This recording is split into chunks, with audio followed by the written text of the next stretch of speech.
Just when it seemed like they were back to being buddies, Elon Musk has dropped a major bombshell on Donald Trump, exposing something Trump has been hiding not only throughout this administration, but all the way back to the 2016 election. It's revealing everything Trump never wanted the public to know, and it's happening right in the middle of the Trump-Epstein scandal. We're going to break down this cover-up in detail. But before we get into that, if you could quickly leave a like on this video, and if you haven't already, hit the subscribe button. Your support truly helps our work. Now, before we get into the explosive revelation from Elon that is blowing open a Trump cover-up, I want to highlight another cover-up happening right now, one involving Marco Rubio and the entire administration as they scramble to hide Donald Trump's complete surrender to Russia.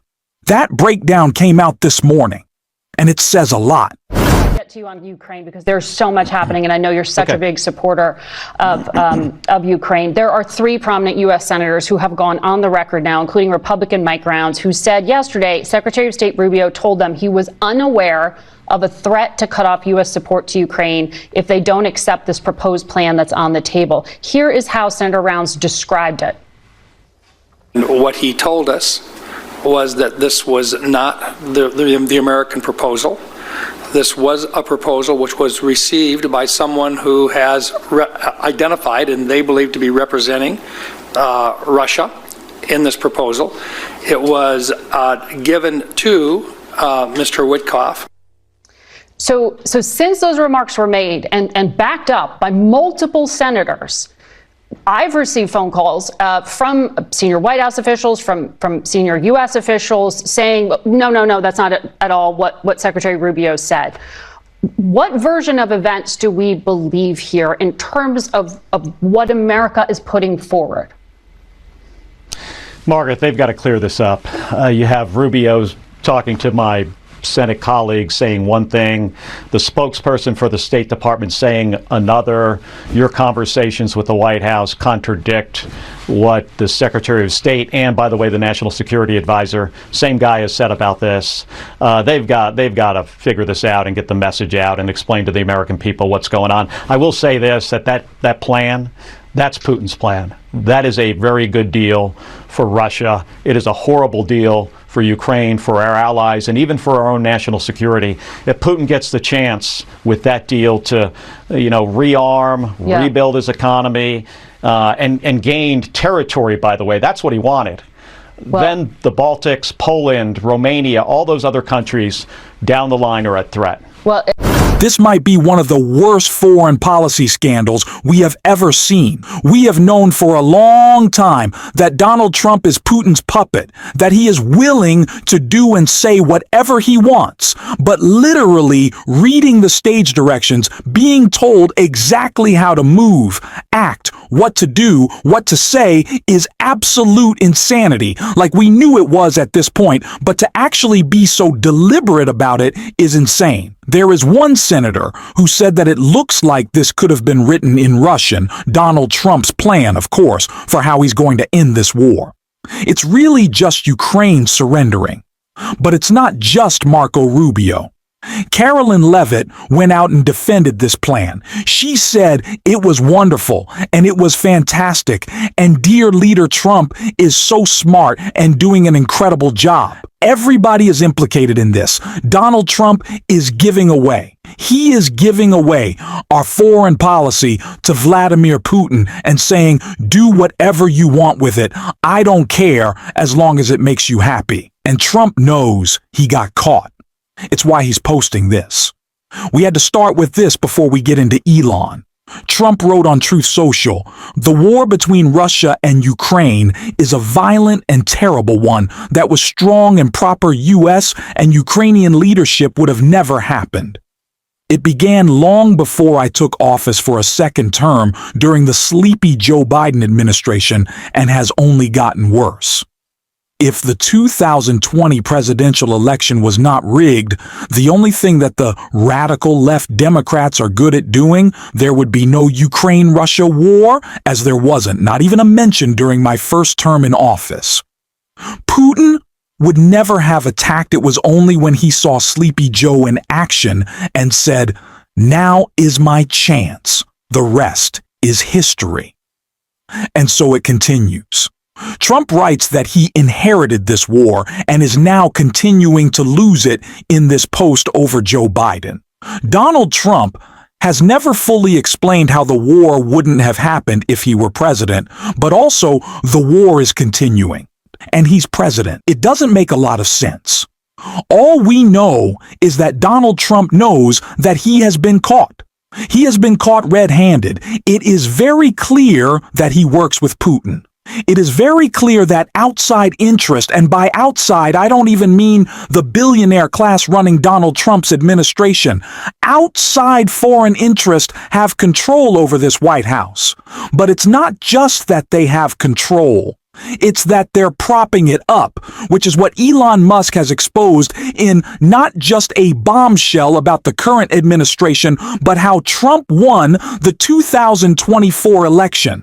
Top MAGA influencers accidentally unmasked as foreign trolls.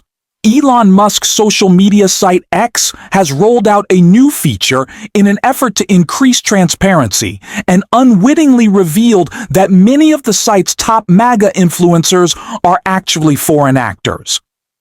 The new About This Account feature, which became available to X users on Friday, allows others to see where an account is based when they join the platform, how often they have changed their username, and how they downloaded the X app. Upon rollout, rival factions began to inspect just where their online adversaries were really based on that combative social platform, with dozens of major MAGA and right-wing influencer accounts revealed to be based overseas. "This is easily one of the greatest days on this platform," wrote Democratic influencer Harry Sison. Seeing all of these MAGA accounts get exposed as foreign actors trying to destroy the United States is a complete vindication of Democrats like myself and many on here who have been warning about this. Dozens of major accounts masquerading as America First or MAGA proponents have been identified as originating in places such as Russia, India, and Nigeria.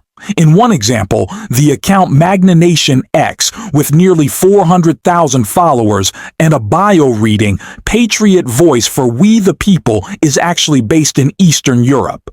An Ivanka Trump fan account, Ivanka News, has 1 million followers and frequently posts about the dangers of Islam, the threat of illegal immigration, and support for Trump.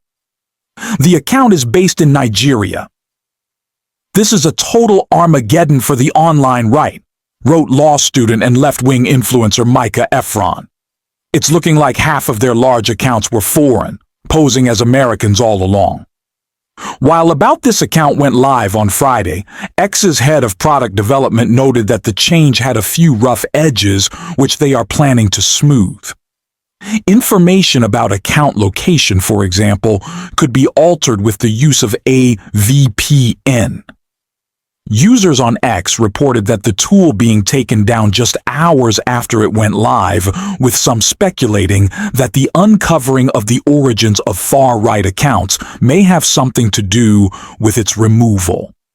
However, it appears to have been reinstated at the time of writing the story.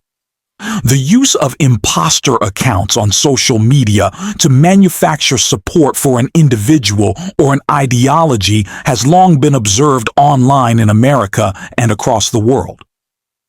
Just think about the Ford influence operations that are happening right now on this app. Journalist and Midas Touch co-founder Brett Meiselas said in a video posted to social media about the changes. Think about the lawmakers who feel pressured by accounts like this. Think about the disinformation that spreads as a result of all of these accounts out there. The use of fake accounts to bolster the MAGA movement is something that the Center for Information Resilience, an independent nonprofit research organization, flagged during the 2024 election, with many of the MAGA influencer accounts revealed to originate in Eastern Europe or Russia. Users are questioning the ongoing interference in American politics by foreign adversaries. Why are so many MAGA influencers from outside the US? It's almost as if they were working for foreign governments, wrote influencer Ed Krasenstein.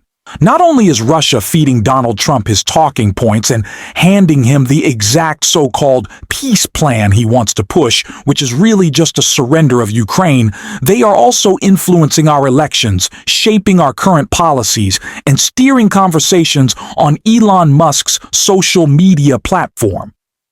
I think a major turning point in American politics came when Elon bought Twitter and turned it into a right-wing echo chamber. Because so much of our political narrative is now created, driven, and amplified online. In my view, the biggest blow to Trump's attempts to cover up the Epstein files was Elon Musk publicly revealing that he himself appeared in those files, and then letting the conversation run freely on his platform. If Elon had wanted to help Trump suppress that story, he absolutely could have. But in my opinion, the demand to release the Epstein files didn't come from mainstream media. It came from independent outlets and widespread online outrage. Elon allowed that discourse to grow, at least for a while.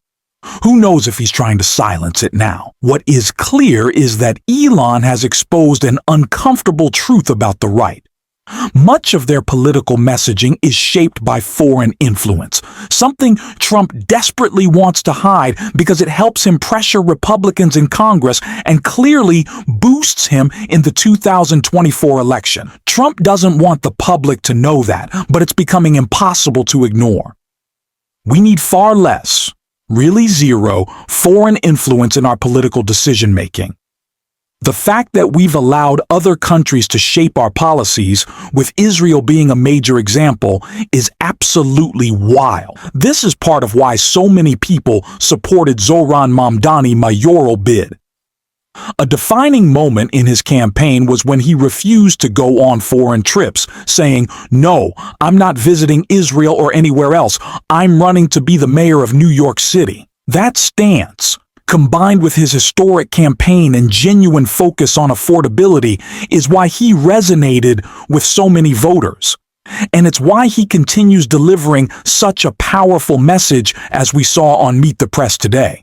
He would be the ones to do so. In that press conference with President Trump, a reporter asked you whether you believe that President Trump is in fact a fascist, a word that you've used in the past. You were about to answer, then President Trump sort of jumped in and he said, quote, "That's okay, you can just say yes. It's easier than explaining it." So, Mr. Mayor-elect, just to be very clear, do you think that President Trump is a fascist? And after President Trump said that, I said yes. And so you do? And that's something that I've said in the past. I say it today. And I think what I appreciated about the conversation that I had with the president was that we were not shy about the places of disagreement, about the politics that has brought us to this moment. And we also wanted to focus on what it could look like to deliver on a shared analysis of an affordability crisis for New Yorkers. You've also said in the past that President Trump has engaged in a, quote, attack on our democracy. You've called him a despot. Do you still believe President Trump is a threat to the democracy? Everything that I've said in the past, I continue to believe. And that's the thing that I think is important in our politics, is that we don't shy away from where we have disagreements, but we understand what it is that brings us to that table. Because I'm not coming into the Oval Office to make a point or make a stand. I'm coming in there to deliver for New Yorkers. And a few weeks ago, I was asked by a reporter 3 words to describe myself. I said New York City. And that's what animated that conversation. How do we deliver for the people of New York City? I think that some of your supporters would be curious to know. You say you stand by your past statements that, yes, he's a threat to the democracy. How do you square working with someone who you still think is a threat to the democracy? I think working for the people of New York City demands that you work with everyone and anyone, and that you always look to find those areas of agreement while not overlooking the places of disagreement. And I think this was something that came up in our meeting. We spoke about immigration. We spoke about the fact that in New York City, we have sanctuary city policies that allow for the city to work with the federal government on around 170 serious crimes. The concern for so many New Yorkers comes about anything beyond that. And I spoke about the importance of us being able to protect New Yorkers, and some of the incidents that we see, they do not do that. Zohran delivers the kind of aspirational agenda that every Democrat should be looking to emulate. I think his platform is incredible, and I support every single part of it. But even if you're a more centrist Democrat, you should still approach your campaign and this political moment with a vision of what our politics can be, not what they supposedly can't be. You shouldn't be shrinking the coalition by dismissing bold ideas like Medicare for all, a rent freeze, or free public transit as too extreme. Instead, you should be figuring out how to make these policies possible. That's what the Democratic Party needs. Ambition, imagination, and the willingness to fight for real change. We're going to keep talking about that every day on this show. If you want to support that conversation, as well as our continued coverage of Zoran, you can hit the subscribe button and leave a like on this video. And if you made it to the end, drop a blue heart in the comments. And until next time, I will see you soon.